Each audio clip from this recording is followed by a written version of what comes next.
Hey guys, it's your boy Roy, and I'm back for another video of COMIXZONE, the most 90s radical tubular game ever made. Stage 2 is completely hell. It introduces the Styx enemy, which you see here.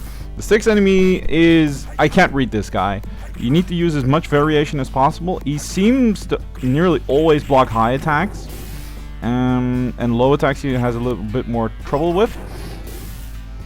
But the biggest downside of them is that they have a really quick counterattack, which basically means if you get hit by it, if you hit them, and they just think like, ah, I'm gonna counter hit you, it's gonna happen. There's no way to react to that insane speed.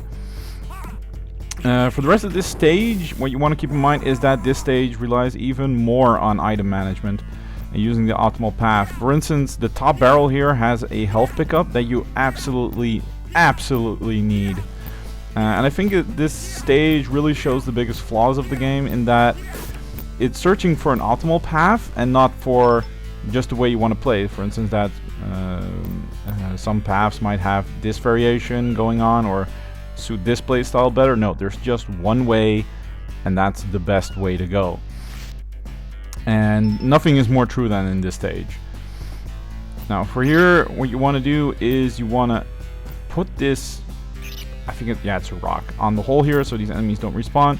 You don't even have to do this, you can just blow up the barrels, but I wanted to show it nonetheless. In case you want to get a high score, you need to kill all these bats. Drop down the explosive. Now upcoming, I'm going to show you the secret attack, which is the airplane. Paper airplane. Hold down the attack button and you will rip down a page of the comic you're in and summon the airplane. But this deals a lot of damage to yourself. But it nearly insta-kills everything in the game. The reason I did it over there is that it's simply required. Either that you have to use a lot of items or lose a lot of health. Here, use the dash attack. You use the dash attack by hitting a wall and then pressing attack. This is a nice little secret room where you can quickly stock up. You need at least one fist coming up. And if you have it, roadkill. Because we're going to enter the arena, and in the arena we're going to be fighting pretty much every enemy in the game. This is also where you learn the names of the enemy types. So let's see what the first one is. Yeah, they're talking about the temple. The final boss is a monk with giant fingernails. Oh yeah, the Strigils. Again, same tactic as I said in the previous video.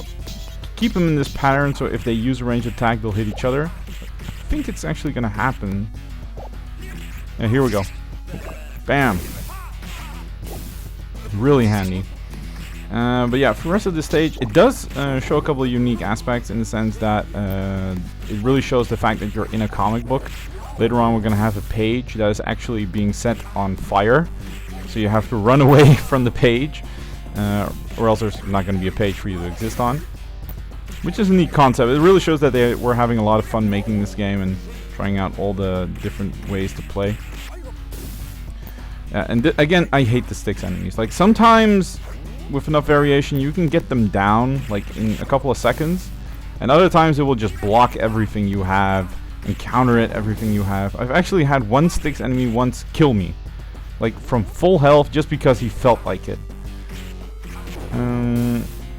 If you're having trouble, you can use... Yeah, if you have two fists you can use it, but for her, you want to hit her while roadkill is near her, and she will be completely freaked out. Yeah, that's... I don't know what to say. Here, you can time it perfectly, a jump, or you can just use this to jump across to kill him. It is possible to use just well-timed jumps, but it's not worth it. This upcoming here is the hardest part of the entire stage, mostly because one wrong move and you're a goner. You have to kill all these bats while that guy is shooting Hanzos at you. I think he calls them Hanzos. And there's an invisible stamina meter that you can't see, but if you get hit enough times you will fall down. Right, now you gotta drop down and pray he does that. Sometimes you have to fight him over here, but usually he decides to just do a jumping attack and kill himself. Now here, just be very careful. I was sort of panicking here, because, yeah, you don't want to die here. Thankfully I still got one health item, so I wasn't that afraid of losing some health. Because upcoming there's still a couple, I think there's at least one more health pickup coming up. And the second part of this stage is decently easy. It's mostly puzzles and finding the optimal route. There's one route that actually leads into a death trap. And the only way I've found to get past it is to just take a hit, so that you, because when you get hit in this game, and you get a hard blow, which means that this is a hard blow. When you fall back, you have complete iframes. And I abused that to get past that part. You don't see me do it here because I found a better route. Yeah, there's a lot of stupid routes in this game. Again, use the paper airplane. It takes a lot of health, but it takes less health than to just beat down those barriers. Use the potion. And next up is just one-on-one fight against the sticks. Just one of them. So not too bad. You need to take into account that if you hit them against a wall, you deal extra damage. So always try to fight them in a corner so that they at least hit a wall. Now, I never saw this attack before, and trust me, I have done this stage a lot of times before I managed to get this done. So I don't know what triggers that attack. Basically just their normal jump. Alright, here, I should give a little hint from the previous room still.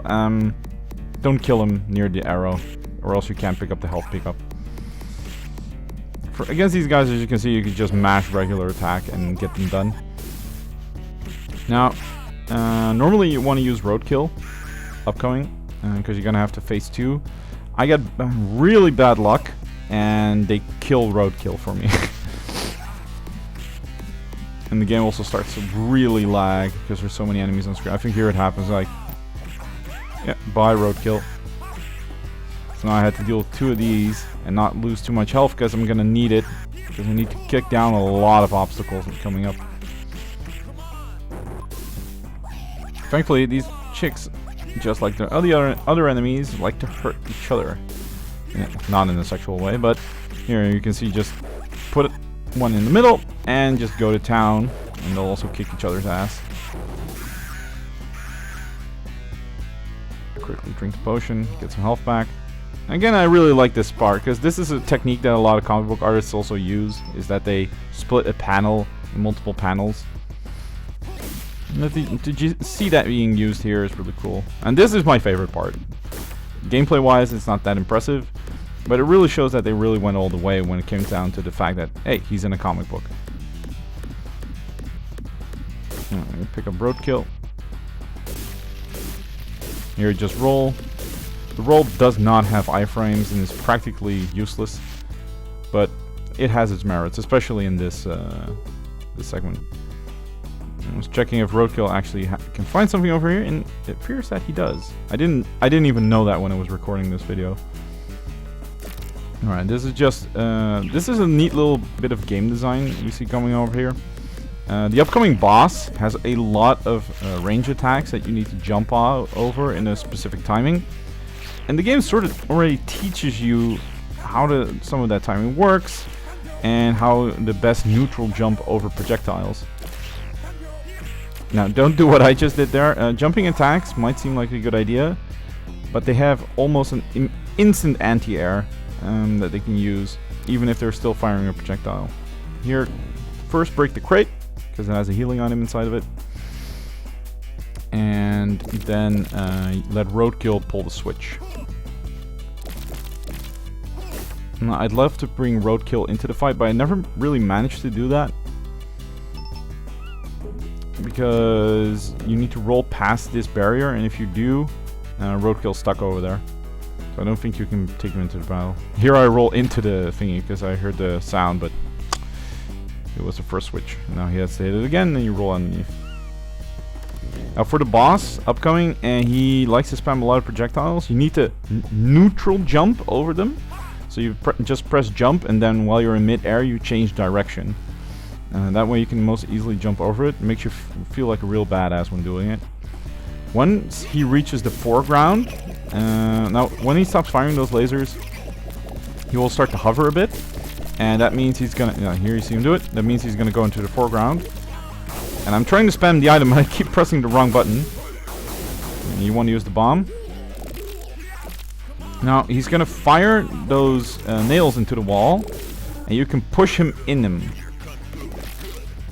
which deals a lot of damage. So for instance, there you see 3 nails in the wall, so if you punch him, he'll go in it. I really, really hate this boss. See, there we use the reverse kick. Because it's just so hard to get close to him. If he touches you, you fall back.